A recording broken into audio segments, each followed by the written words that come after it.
This is the Untold Italy Travel Podcast, and you are listening to episode number 223.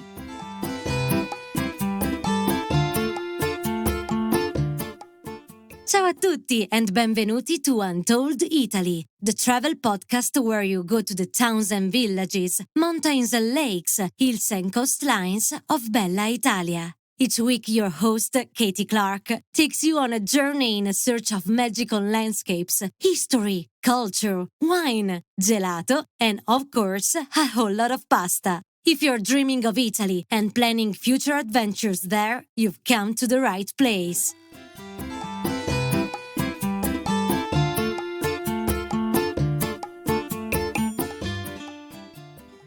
Buongiorno, everyone. Can you believe we're now well into May 2024? My goodness, this year is just flying by, and very soon I'll be back in Italy for the wedding of one of our best-loved team members in beautiful Umbria. It's no secret how much all of the Untold Italy team love this central Italian region and its slow rural vibes, and just love taking our Untold Italy tours guests there to discover just how special this land is. In particular, we enjoy getting involved in all the local centuries-old food traditions that continue on season after season and year after year in this very, very special pocket of Italy. So today I've invited friends of the podcast and friends of mine, Sarah and Salvatore from beautiful Umbrian Agriturismo La Cuccagna, back onto the show to tell you all about the incredible food traditions and experiences visitors can take part in when they spend some time in Umbria. From truffle hunts to cheese making and local bread, you'll feel a connection to the Umbrian people and to their land when you take the time to learn about the seasonal goings-on in Umbria and get involved in all of those fun activities. So without further ado, let's get started. Bentornati, Sal and Sarah. Welcome back to the Untold Italy podcast. Hi, Katy. Hi, Katy. Thanks for having us back. Oh, it's always such a pleasure to have you on Untold Italy, and also to talk about beautiful Umbria, which we love, and the wonderful things you can do there. But listeners, if you're new to the show, Sarah and Sal are repeat guests and excellent friends of the podcast who have appeared on a few episodes now, but you may not have heard from them before, so I'm going to ask them to introduce themselves so they can let you know about their passions and what they do. Hi, everybody. We're Sarah and Sal, or Salvatore. English speakers call him Sal. So we met on the Marlborough Downs in England, paragliding. Sal had taken advantage of his position as paragliding instructor and wooed me. And we both discovered our love of travel and ended up traveling together. And we're in various quite remote parts of the world. And the thing that we love most about traveling is meeting the real local people. And we got invited into so many people's homes, and we really got off the beaten track. And those were the most special moments, really getting to know the real people rather than the commercial facade of a place. So we decided that we would go home, and instead of go back to corporate machines, we would move back to Italy and set up a B&B where we could be sustainable and have a more positive impact on the planet. And we wanted to open our home to share with people and share all of the amazing, authentic experiences that you can have in Italy, because although Italy is well trodden, not everywhere is, and there's still lots of really, really amazing hidden gems and really special, unique cultural experiences to be had that you can't find in guidebooks. And we wanted to give back a little bit of what we've had, some very, very special times around the world. So we ended up in Umbria. It's a very long story, but we ended up in Umbria, despite Sal being from the south of Italy, from a very beautiful region in the mountains southeast of Naples. We ended up in Umbria because I was very, very particular about wanting to be in Tuscany. And having scoured Tuscany for something in our budget, we decided to look over the border in Umbria and really have never looked back. We fell in love with Umbria and found a beauty and a pace of life that we hadn't found elsewhere in Italy. And we created La Cuccagna. I think that Umbria has a really raw beauty, and it's very tranquil and has a much slower pace of life. It's one of the most sparsely populated parts of Italy, so that speaks for itself about how much life still feels like 50 years ago to the rest of the world. And it's such a relief almost, sometimes when you've been traveling around in the big cities, just to go and breathe in that beautiful Umbrian air, and get some space. Yes, indeed. When guests are with us, they say to us, "Oh my goodness me, we've forgotten what starry nights look like and how quiet it is." And I can hear all of the sounds of the countryside, like the birds and the donkeys and the tractors and whatever. And it's all a lot of chatter to me. But of course, people coming from the cities and fast-paced life, for them, they just hear utter silence. And I noticed too, when I land back in England, when I go back to see family and friends, I sit on the M25 and I think, oh my goodness me, I forget that traffic exists. And so, yeah, we obviously are very biased, but we think Umbria is a very special little part of Italy. Oh, it really is. It really is. And you didn't mention the fireflies, which is the bit that always gets me. I just love those fireflies, and I hope they come out to play when I see you very soon. Yeah, do you know what? I was thinking about that just yesterday, actually, hoping that they would play ball and be prolific at that time. As you remember, we have our lovely, beautiful open view, but we do have a lot of hedges and some woods as well. And when you go into the woods and you look down into the hedges when it's the dark of night, it's just literally like fairyland with just thousands of fireflies twinkling away. It's so cool. I had no idea. We just don't have them in Australia. And yeah, it looks like someone planted a whole lot of fairy lights. But then you realize it's actually natural and it's even more beautiful. So, you know what? Cuccagna is beyond delightful. So what's happening there at the moment? Has spring sprung? Are we getting ready for summer? It's beautiful weather here. The sun is shining, and we are really sort of running like headless chicken, like getting everything ready. We're just about to open in about 10 days, and it's great to be outside here, La Cuccagna. Even though it's outwork, it just feels like you're somewhere special. And I will make sure I'll have a word with the fairy lights, making sure that they'll stay a little bit longer for when you guys come around. Yeah, give them a good talking to. It's always beautiful in Italy, and we always see the beauty in La Cuccagna, whatever the season or the weather, because sometimes it can be really stunning in the middle of a dramatic storm. But at the moment, when you look around the garden, we've just got really crisp blue skies, really, really clear. And then around the garden, everything's so green, and there's lots of reds and purples and pink blossoms and blues and purples. It's all very vibrant and colourful at the moment, with everything waking up after sleeping for the winter. No, that's why Umbria is actually sort of called the green art of Italy, because it stays green for most of the year, and sort of like Sarah said, sort of vibrant of the colors, all sort of so special. I've been here now 20 years, sort of each has gone so quickly, but still every single day, so when I walk around or I drive around, I look at sort of little details that I haven't seen before. And it just amazes me how after such a long time, and a road or a path or a town like Gubbio, which I've been so many times, sort of I go there and I notice new details. It's just amazing.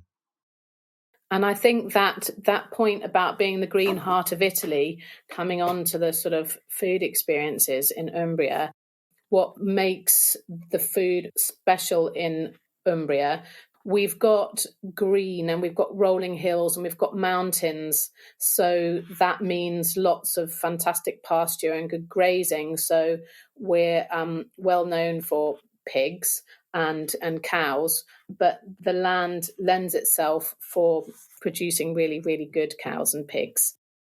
And also we've got forest and woods as well, which means that there's lots of game. So we're very famous for wild boar, lots of game birds, rabbit, deer, and also the forests and the woods make good fertile lands for mushrooms, porcini mushrooms, truffles. And so the land, our food is based on what the land lends itself to. And that is Umbria, really, the connection between the land and its people and its history, because also Umbria is one of the oldest regions in Italy, and lots of the food which we still eat today is steeped in history. Lots of the special fagiolini that you find, for example, the famous fagiolina de Trasimeno, that was an Etruscan staple. So, yeah, our connection to food and everything that we enjoy is very much about the history and the land.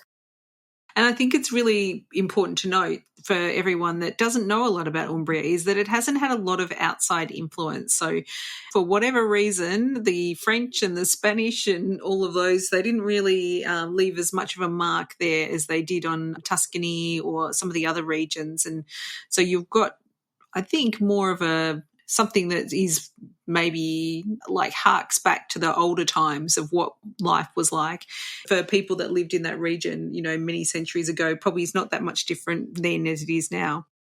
One thing that I've certainly come to learn over the years of being in Italy, food in Italy is synonymous, and everybody knows that. And wherever you go in Italy, you're going to have great food. There's no doubt about that. But food is very regional in Italy. Foreign food in Italy is lasagna from another region. You speak to any Italian man and they'll tell you that the way that their mama cooks lasagna is the right way or the best way.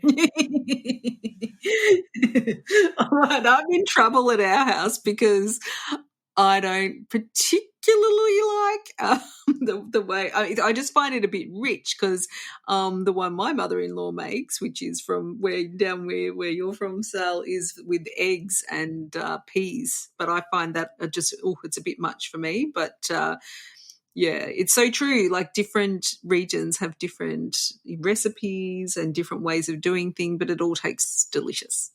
Sometimes like a different village, like, only a few miles away, they just like have a different type, so different recipe altogether. Like, it's in Italy, there is roughly about 8,000 towns in the whole country, and there is about 8,000 different ways of doing lasagna. Have you tried them all? I'm working on it. I have never tried lasagna with peas. I think that Sal's mother, after this, if I tell her that, she's going to need some resuscitation. It must be a tufo recipe, not an Avellino one. Oh, my goodness. It's so funny. All right. So let's have a chat about what's happening in Umbria, because as we go through the seasons, there's so many different experiences people can have to connect with this land and Italy's green heart and the delicious produce that comes up. So, and it is so seasonal, isn't it? Like, so what you can experience in spring is completely different to what goes on in winter or autumn or summer. That's exactly right. And one of the food experiences that you can get coming to Umbria is throughout the year, in every season and almost every other week, there's a local festa or sagra, which is always based around the food or the speciality from that particular village or town. And there's all sorts of weird and wonderful things around Umbria. For example, some of the more unexpected festivals that you can find in Umbria are things like there's a little village called Canara, which is very famous for its onions, and Trevi is famous for its black celery, if you can believe it. Another village will have a festa of the snails. So there's all sorts of very bizarre or unexpected festas and sagras, as well as lots that you would expect, like the truffles. So, at the moment, the wild asparagus is just coming out at the moment. And that's a really nice experience at this time of year. As we just talked about, it's very, very colourful at the moment, and everything's very vibrant and fresh and new. And it's lovely and warm, but not stifling hot. And it's lovely to wake up early in the morning and go on a wild asparagus hunt. And whilst you're doing it, you're also just enjoying the most fabulous views. And that's at this time of year. But then at the end of our season, when we're going into autumn, truffles are huge in Umbria. Everywhere in Italy is going to say that their region has the best or the most or whatever. So I caveat this with the fact that that is how it is in Italy.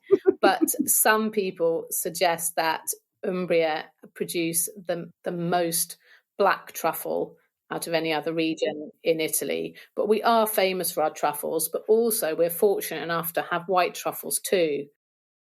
Truffle hunting's a big thing, and our guests just love truffle hunting. And from May to August, well, officially the season is, I think, is from June through to August, but our truffle hunt has private grounds, so we're able to hunt outside of the legal dates for hunting on land that free to roam. So guests at any time of the season can get a truffle hunting experience at La Cuccagna.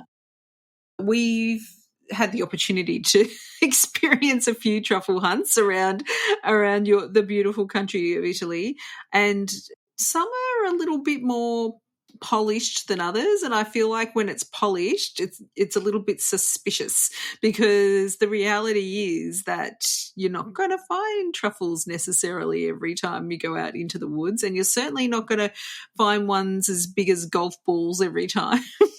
No, definitely not.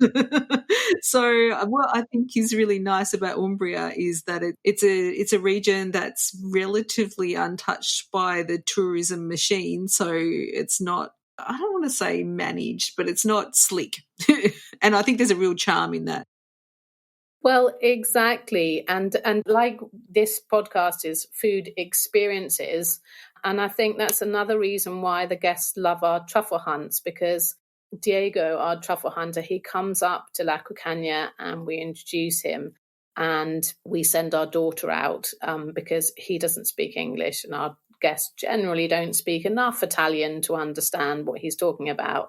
So Rosa goes out and she does a great job with translating. So they really do get to have a really good immersive experience because there is no problem with the language.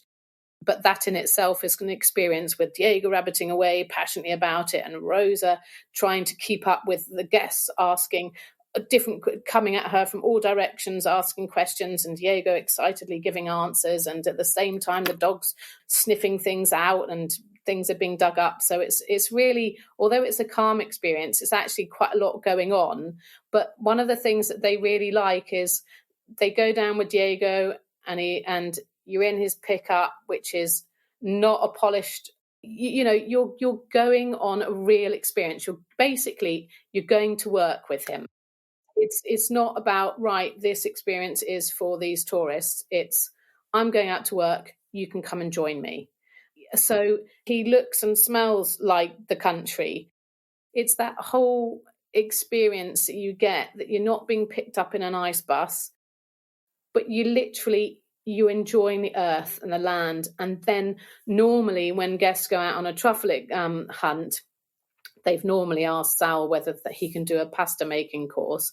So you pick the truffles, you bring them home, and then Sal does a pasta making course, and you're cooking something that's just come out of the ground. It's a really, really special, quite holistic experience, as well as very genuine and rustic and earthy and delicious. Don't forget that. Yum. Few truffles, few eggs, a bit of flour, and a couple hours. And you can to make some really, really delicious food. Oh, I'm sure people still dream of that pasta many years after they've made it and they've done that truffle hunt too. Because you're right, I think there is something really special about having your hands on the earth, and then that we just don't have anymore. It's quite special for many of us that don't have access to, that live in cities and don't have access to grow things, or even if we do grow things, it's not in the wild. Yeah. And I think that's one of the things that Sal and I enjoy about living where we live and having our life. Especially Sal, I think you really like being in the vegetable garden, growing our own produce. It's just completely different. And I find it very hard to buy. There are certain things that I haven't bought from a supermarket for 2 decades. And when I see certain things in the supermarket, I think to myself, thank goodness we don't have to buy that. But I mean, Sal, I'm doing all the talking. I mean, you talk about it's just being able to grow and enjoy things from the land. Indeed, starting the day in the sort of vegetable patch is just like sort of so soothing. Like you wake up, like I have my round. Obviously, like it takes a couple hours in the morning to make sure that everything is growing the way that it's supposed to grow. Take away a little bit of weeds, and as you go along, you pick up a tomato or a few other like vegetables for your breakfast.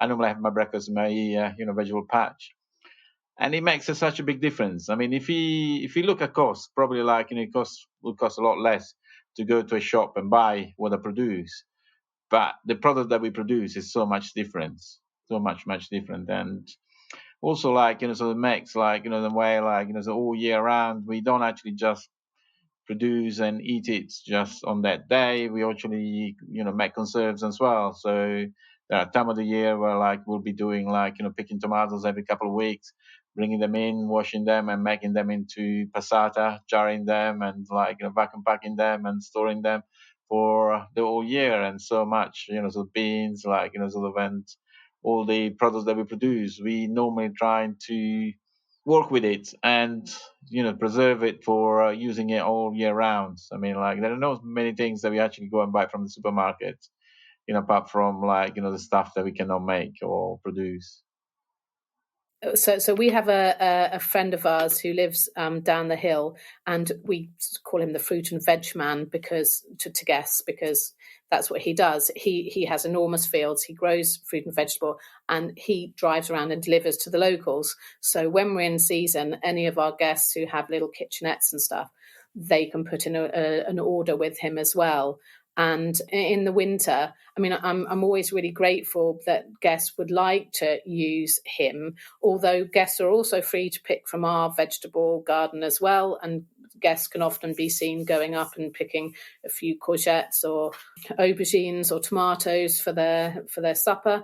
But they also like to use Sandro.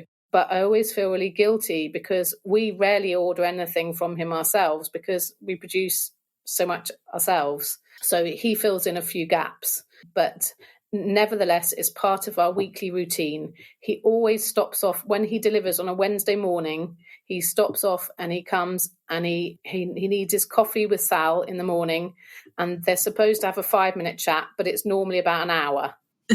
Well, we need to exchange all the details, sort of how it's going, sort of what sort of trouble that we might be running into the seasons, what's coming, what's gone. Yes, what's growing, what's doing well, what's not. Again, bringing it back to what I said at the beginning, life in Umbria is just all about the land and the food. Everything evolves around it. Well, I mean, it's a lot about vegetables as well. And I really feel like, I mean, I'm bang on about that all the time in our house. I'm like, 5 vegetables a day. Let's get on to it. But I don't think it would be very difficult there actually at all. And Sal, you mentioned preserving, and I think that's not something we've really talked about much on this podcast. And it's a really important part of Italian food culture is the preservation of vegetables in particular. And obviously in Umbria you have olive oil. So I'm assuming are you preserving the vegetables in olive oil? We do, yes, absolutely. Like, sort of we normally like, sort of, there is a process that we go through, like, so we wash it, we cut it, and then we dry in a way that we tend to get all the moisture out of the vegetables. And after that, so we do with a little bit of vinegar, and so that, sort of make sure that, sort of there is no bacteria, like, sort of growing on it. And then we put it under oil, like, and we preserve it. Obviously, we had a little bit like of herbs, a little bit of chili, garlic, and depending on who does it, and what's the different tastes. Sort of some people put more garlic, some people don't put garlic, or orange years, sort of peels, and that's so many things. But this is one thing also that we offer to our guests. Sort of when guests come, like sort of depending on the time of the year, they can do like if you're doing tomato, they can join in and like do a course on how to preserve the tomato, or sort of the aubergines, the courgettes. We also we do the little peppers, so we fill them up with all different products depending on where you are in Italy. Some places they put capri and tuna, some places they put just the tuna. Some people put anchovies. Depends, again, personal taste and where by you're in Italy. But apart from us, this is things that you can do as well. Like in Umbria, there are many places where they will teach you how to do that, and it's a great way. I go to our room where we keep all these products and decide what to cook on the day. We have beans because we normally we cook the beans, and then once they're cooked, we either jar them or freeze them. And when he says beans, we're talking about fagiolini, ceci, fagiolini. Fagiolini, ceci, lentils. You can do green beans as well. You can do artichokes, everything. From sweets, strawberries or cherries. We normally do them with a little bit of alcohol just to make a little bit more tasty and you can preserve pretty much everything with two or three techniques that we certainly use here in Italy. We enjoy these foods all year round.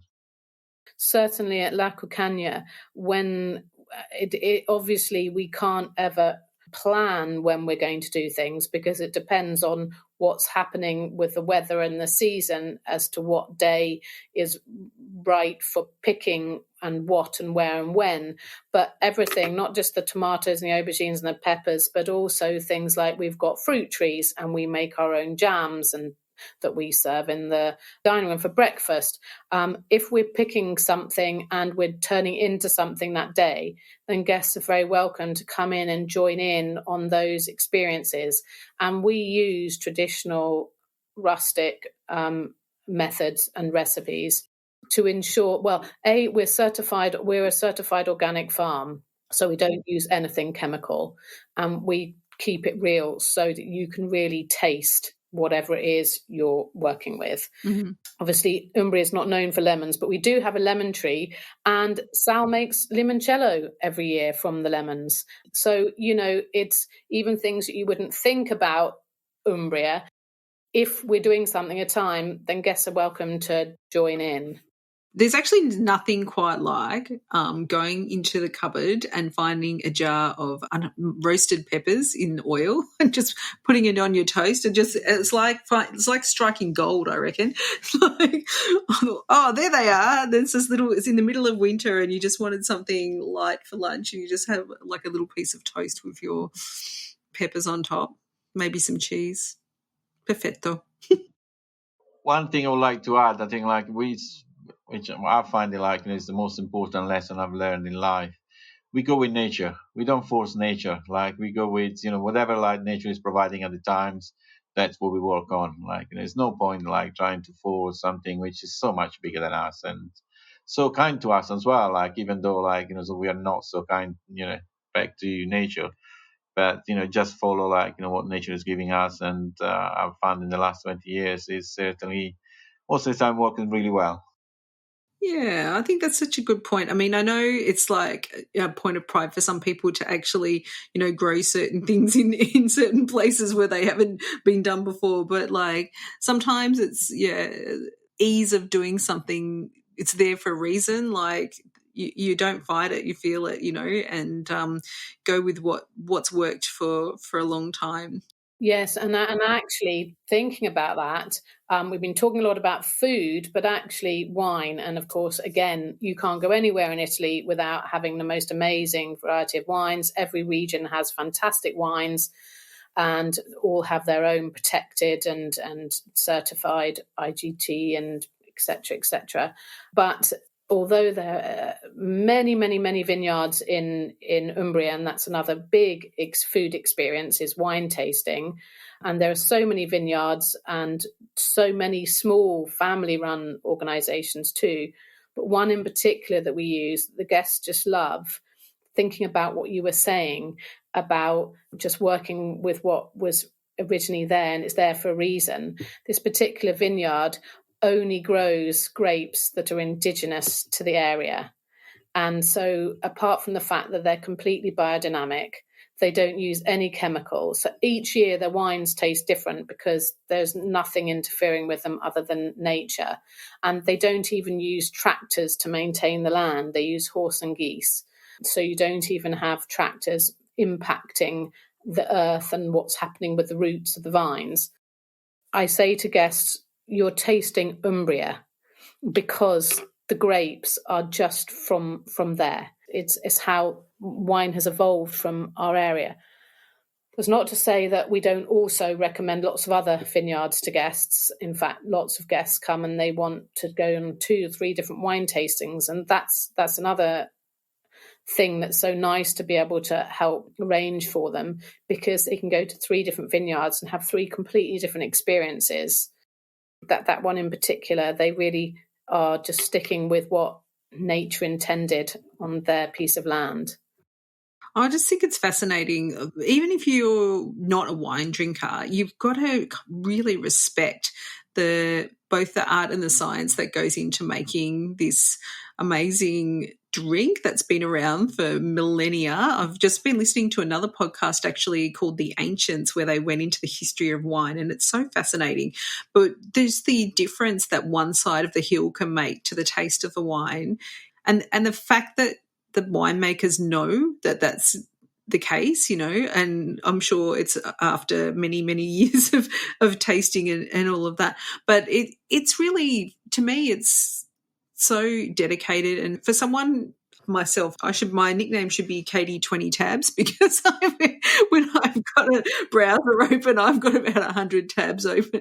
But, I like to be thinking of a lot of things, but I just so respect people who can focus on that one thing and just really be so focused on perfecting that one thing. I really admire it. Yes, in Italy, when we talk about wine, it's just a trip of its own. Unlike many other places in Italy, we have so many different type of grapes.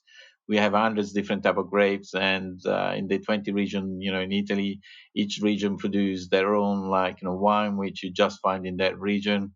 And so there are so many wines. So when you travel in Italy, so this is a trip on itself, just tasting the different wines. And I have to say, there's so much passion out there that wherever you are, you should be able to find, some really excellent produce. Oh, absolutely. There's always something good out there for sure. Now, how about I was just thinking before when I mentioned toast, how about bread? Because you have some very special bread products in Umbria too, don't you? Well, yes and no, because the bread that Umbria is most famous for is probably torta al testo, which is a local flatbread, which Sal could tell you about more than I can. But the reason why we're chuckling as well, I know that the listeners can't see, but we're all smiling between us, is because Sal always says the only 2 things are missing in Umbria are the sea and decent bread. Because Umbrians generally make bread without salt. And that dates back to the salt wars. Like I said to you at the beginning, everything to do with food in Umbria is all about the land, the people, and the history. And going back to the salt wars, when the church heavily taxed salt, Umbrians stopped using salt in bread and never got back to that practice generally. But torta al testo is the famous local flatbread. And if you go in Gubbio, for example, we're obviously very biased, but Gubbio is one of the oldest cities in all of Italy. And we're so lucky that although we're in the countryside, we're in the comune of Gubbio. So we feel that we're Egobino. And Gubbio is just such a special place. But they have a wonderful place there for torta al testo, which in Gubbio they call Crescia, and the place is called La Cresceria, and it's this beautiful little rustic place, beautiful vaulted ceilings and things. But it's like going into a pizza restaurant. You have about 8 pages of different ways that you can fill the flatbread. Lots of guests go there and enjoy it. You sent us there and it was amazing. And I think you're being a bit mean to that torta al testo, because I think it's not like the Tuscan bread, which is to me, I find that really hard. But it's the bread is just a vehicle for the stuff that's inside, right? Which is already a little bit salty and has quite a lot of flavour. So I actually I was like, Sarah, this is amazing, that place. I really did love that little spot in Gubbio. It was wonderful. Absolutely, so the Croatia that we have in Gubbio, obviously the Croatia is much better than the torta because, we make it. But yeah, I mean, because all the stuff that we feel like the Croatia or the bread is so normally so salty, it kind of sort of balance each other, and so it is great. I mean, there are a few places around whether it's a Croatia in Gubbio, which is made slightly different, or a torta in Perugia. It's it's an absolutely amazing light lunch, and you can either have it by the lake or, like I said, by Gubbio, so by the squares in Gubbio. But no, the torta is an amazing type of bread. Also, this time of the year, so we'll be doing because it's Easter, we'll be doing the torkel with cheese, which is another typical bread that we normally they used to make in just the period of Easter for Easter time, but now it's so good that you can find all year round in most bakery shops. And different time of the year, you have different type of breads. No, I mean, I joke about saying that in Umbria, is missing good bread because I come from south of Italy, and there we actually have different type of bread and it's salted. But so I'm sure people will enjoy some amazing breads here in Umbria as well. Yeah, absolutely. What about the cheeses, actually? I think people are familiar with pecorino, which, has, I think, most famously from Sardinia and from Tuscany and closer to Rome. But what sort of cheeses do you have in Umbria? Well, we have some excellent pecorino as well. A lot of people from Sardinia moved over, and they have make pecorino here in Umbria as well. So there is you find pecorino from Sardinia here in Umbria as well. But also there is some local products so there is pecorino, there is formaggio della fossa. Wherever town you go, they have specific type of cheese, which is mainly sort of made by sheep milk and some cow's milk as well. But Umbria is very famous for its pecorinos, its formaggio della fossa. They started making as well all different type of cheeses as well. You find pretty much all type now. But so some of the really old so cheeses are certainly in the pecorino region. Yes, pecorino and caciotta. Caciotta is a nice light cheese. It's a nice light fresh cheese because it's Umbrian, and we obviously serving local is obviously very, very important to us. Caciotta is always available at breakfast, but it's a nice fresh light cheese which lends itself for breakfast. But also in Umbria, they like to have honey with cheese, which sounds really bizarre, but it's actually really nice. So a really nice pecorino or caciotta with honey is really nice experience, and you tend to find that on big antipasti platters in Umbria, which is one of the things that I love most about going out to eat in Umbria. Antipastis are just always these huge, enormous sharing platters of all sorts of different types of thing. It's my favourite part of any meal going out in Umbria. Oh, I'm getting hungry and I just ate dinner. This is not fair. No. It's really an amazing thing, actually. And I agree. I like sitting down and having those share platters and then having my plate of pasta with truffles, always. Yes. Do you know another thing that we do quite often as well after a truffle hunt, if people aren't having a pasta making course by Sal, then we often at breakfast will do a local way to eat truffle is scrambled eggs with grated truffle on top. That's a nice Umbrian speciality too. Egg and pasta, the two, sort of, so produce which they really announce the taste of truffle. You can't get anything better than a sort of an omelette or scrambled eggs with truffle or a tagliatelle with truffle. I always find that when we're on these, when we're chatting like this, there's so much we could say about so many things, and we go off and at tangents, and I think, oh, we didn't say this and we didn't say that. But going back to when we're talking about the different festivals and sagras throughout the season, I mean, I said about a few of the bizarre ones, but there are various different truffle festivals throughout the season, depending on whether it's black or white, and white truffles are just so amazing.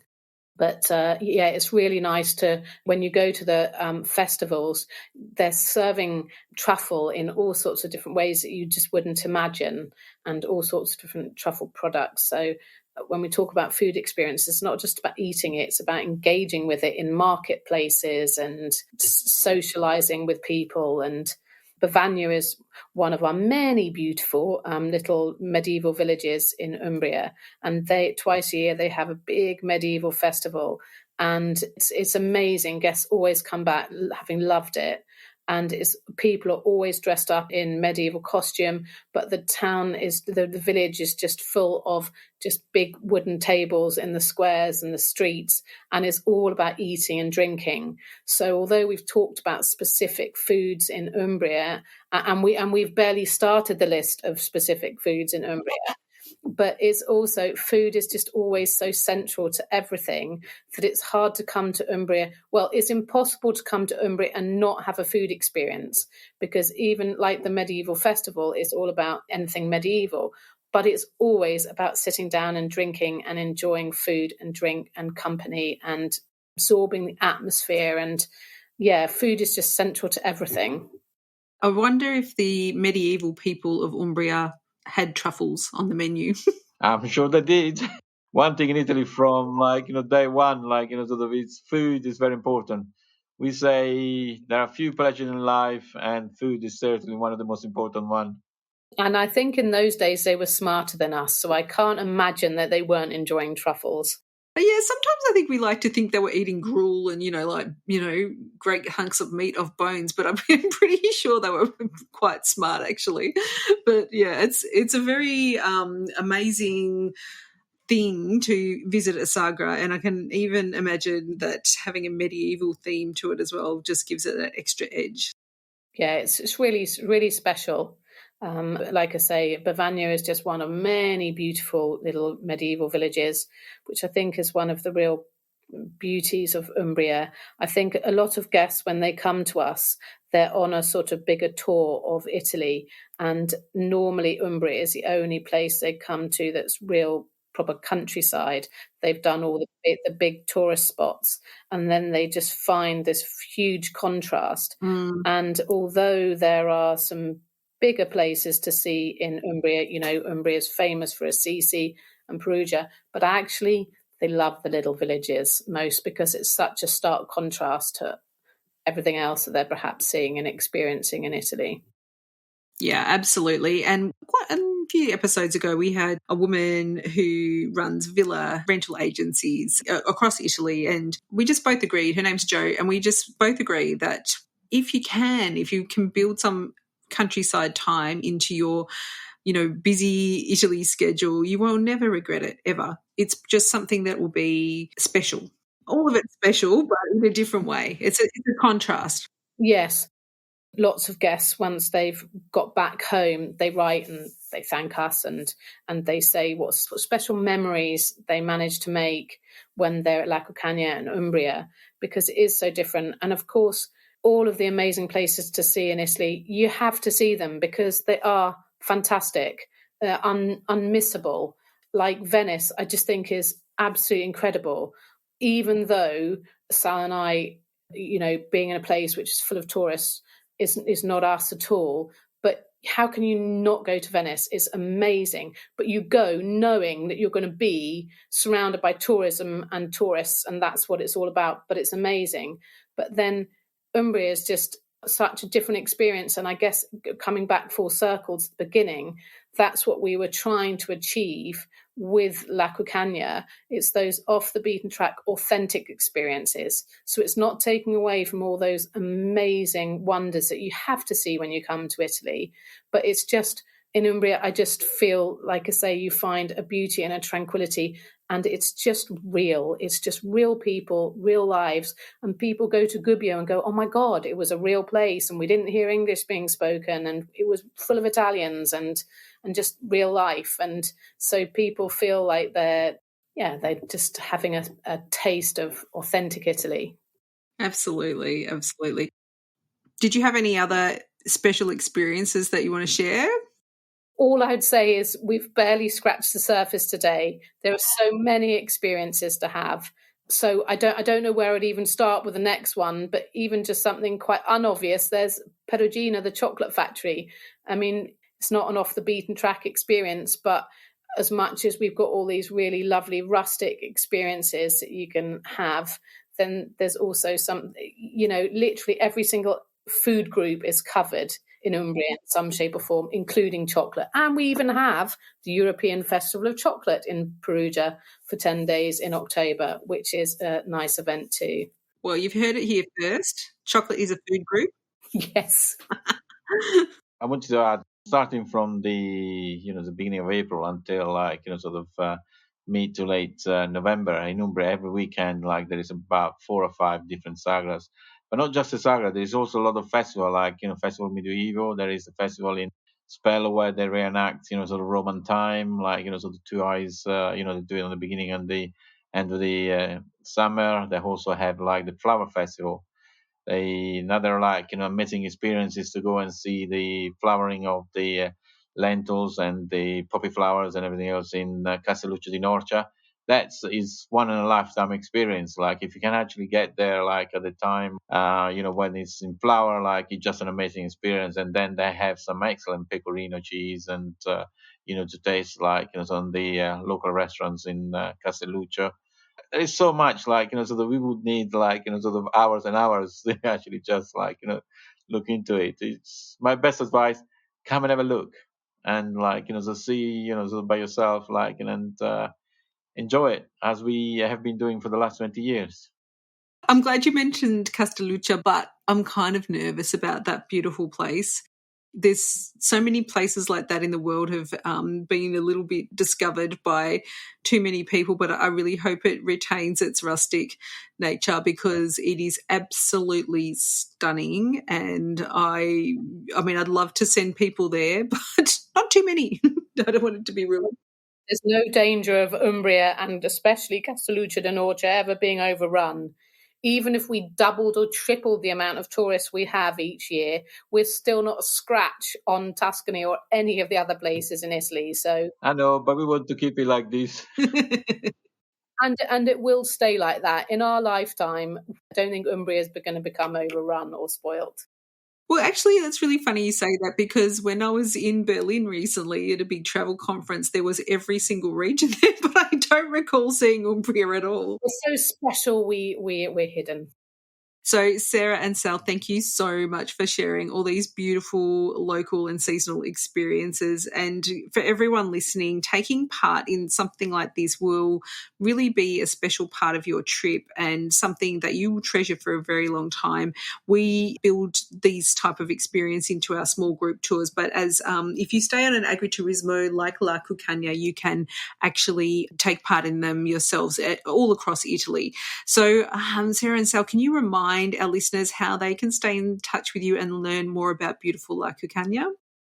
Yeah, so our website is www.lacuccagna.com and there are all our contact details on the website.